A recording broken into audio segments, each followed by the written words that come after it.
बिस्मिल्लाहिर्रहमानिर्रहीम अस्सलाम वालेकुम welcome to home biology class 8 science थे केमिकल रिएक्शन कम चैप्टर चे देश पगम नंबर चैप्टर दे आमू शुरू कर ले पीरियड टेबल मु खत्म को नवे चैप्टर दे पाकि मुंगा केमिकल चेंज फिजिकल चेंज चे मुंगा वीलू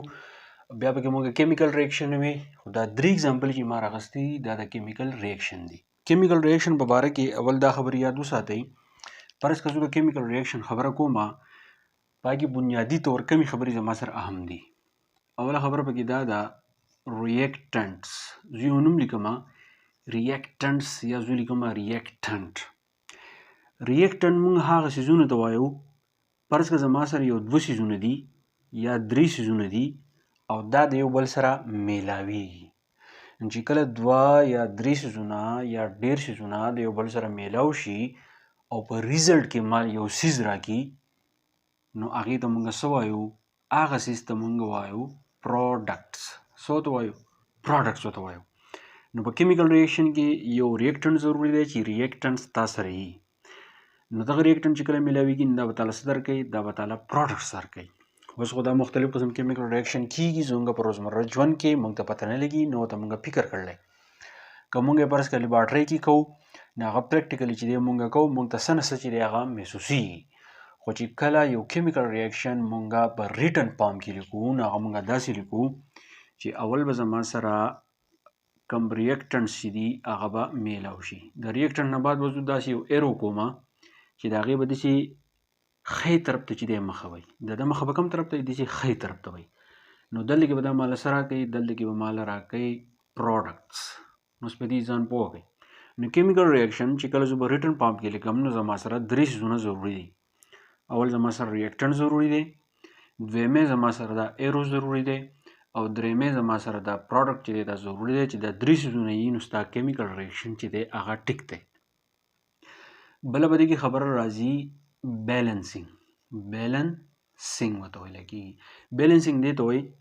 چې څونه ریاکټنټ دلته کې دي نو هغونه پروډکټ چې دی هغه به زما سره دلته کې لکه فرض که زه دلته لیکمه O2 د دې مطلب دا دی چې دوه اکسیجن دي نو دلته کې به هم زه دوه اکسیجن چې دی هغه به زه برابرومه که دا زما سره برابر نه نو مطلب دا دی زما دا کوم کیمیکل ریاکشن چې دی غلط دی په دې موږ وروسته خبرې کوو خو اگزامپل اف کیمیکل ریاکشن نه راځم اولنی اگزامپل ما اخیستی دی چې برنینګ کول اینډ نیچرل ګیس اوس تا سره چې دی کول کویله نیچرل ګیس دا دواړه څیزونه چې کله سوځي نو دا تعالی څه درکوي چیک وایي دا زما سره کاربن دی دا کاربن چې کله سوځي نو د ده سره اکسیجن میلاویږي دا اکسیجن زموږ په د اټماسفیر کې موجود دی او اکسیجن دا خصوصیت دی چې دا په اور بلولو کې مدد ورکوي نو چې کوی دلته کې دا کاربن او دا اکسیجن چې دی میلاو شو نو دا ریاکټنټ دي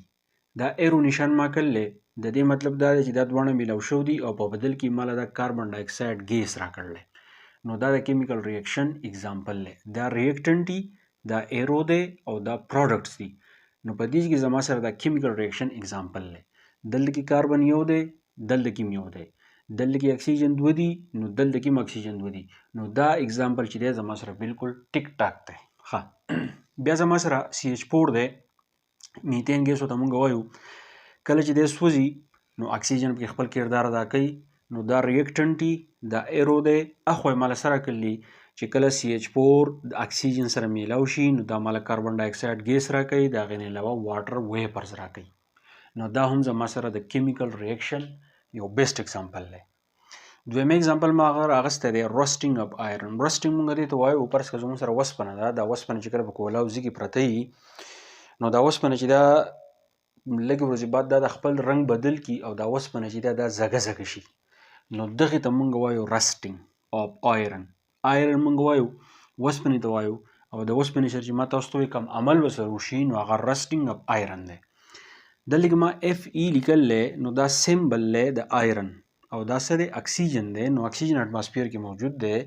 د دې وسپنې سره چې دی دا میلاویږي او دا زما له راکوي آیرن اکساید نو کله چې د دې نه آیرن اکساید جوړ شي نو دا وسپنه چې دا زما سره رسټ شي د دې رنګ چینج شي دا زګه زګه شي نو دا زما سره د کیمیکل ریاکشن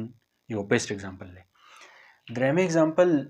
مونږ د فوټوسینتھیسس وایو د فوټوسینتھیسس باره کې تاسو ټول ویلي د څلورم کلاس نه واله د 12مه پورې د 14مه پورې چې څوک زوالوجي ساینس وغیره باټني دا کوي نو دا به وایي دا فوټوسنتھسس دا به وایي دې نه ستاسو خلاصې نشته. نو ضروری خبره به دې کې څه ده؟ ضروری خبره به دې کې دا ده د فوټوسنتھسس کم کیمیکل ریاکشن اگزامپل چې دی فرض کړه دا زما سره یو بوټی دی دا زیلې دي نو په دې زیلو په ذریعه باندې دا H2O والي او دا زما سره د دې بوټي پاڼې دي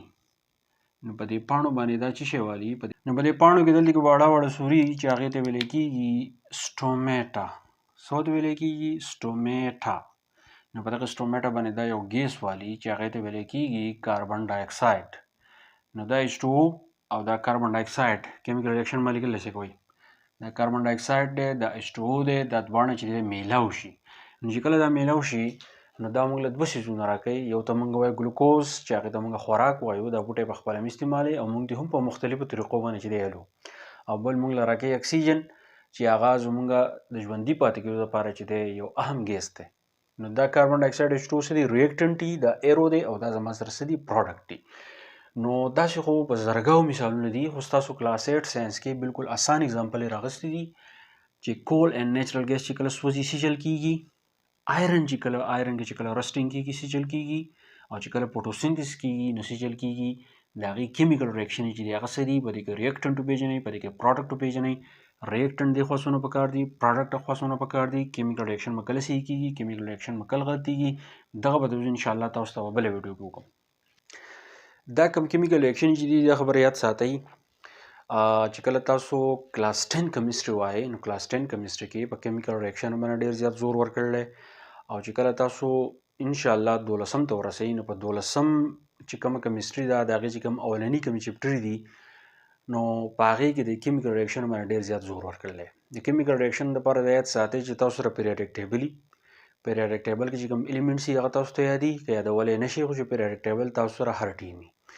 بیا دغه کوم ایلیمنټس دي د هغې چې کومې سیمبلز دي په اووم کلاس کې موږ یو چپټر کړی و اوس هم زه لیږم په هغې کې اپلوډ کومه چې هغې ته موږ کیمیکل بانډ وایو.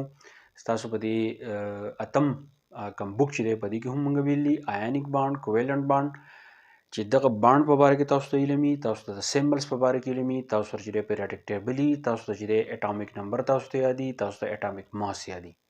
په ریاکټنټ باندې پوه وئ په پروډکټ باندې پوه وئ نو بیا به تاسو په کیمیکل ریاکشن باندې چې دی پوه وئ او په دې ورپسې یو ټاپک دی بیلنسینګ اف کیمیکل اکویشن د ټول نه اهم ټاپک چې دی هغه دی چې یو کیمیکل ریاکشن چې دی هغه به څنګه بیلنس کې کیمیکل اکویشن چې دی هغه څه ته وایي د ایرو پکې څه کردار دی چې کله 2 ایروز راشي د هغې څه کردار دی نو دا ټولې خبرې چې دي دا به انشاءالله پر راوند لیکچر چې دی مونږ کور کوو. که په دې پوه شوي نو ما ته ووایئ که نه پوه شوي په کمنټ کې ما ته ولیکئ او نور ملګرو سره ضرور شیر کړئ. تھینک یو ډېر مننه.